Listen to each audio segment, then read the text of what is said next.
Xorazm viloyati Ichki ishlar boshqarmasi boshlig'i polkovnik Abdumajid Shermuhammedov tomonidan Urganch tumani Ichki ishlar bo'limi shaxsiy tarkibi bilan xizmat oldi yo'riqnomasi o'tkazildi.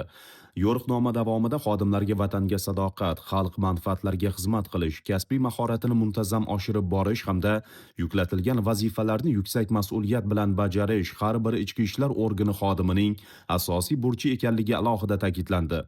Shuningdek, jinoyat va huquqbuzarliklarning barvaqt oldini olish, mahallalarda profilaktik tadbirlarni samarali tashkil etish, jamoat xavfsizligini ta'minlash, ayniqsa tungi vaqtda xizmatni to'g'ri tashkil etish hamda fuqarolar bilan muloqot madaniyatiga qat'iy rioya qilish yuzasidan shaxsiy tarkibga aniq topshiriqlar berildi. Shundan so'ng Xorazm viloyati Ichki ishlar boshqarmasi boshlig'i tomonidan Urganch tumani Ichki ishlar bo'limi navbatchilik qismi faoliyati o'rganildi.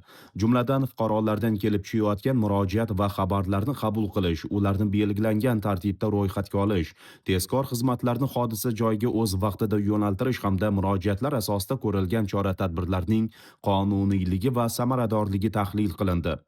O'rganishlar jarayonida navbatchilik qismi ichki ishlar organlarining aholi bilan birinchi muloqot nuqtasi ekanligi qayd etilib, har bir xabar va murojaatga tezkor, xolis va qonuniy munosabat bildirish, ijro nazoratini yanada kuchaytirish hamda fuqarolarning murojaatlarini o'z vaqtida hal etish bo'yicha mas'ullarga tegishli ko'rsatmalar berildi.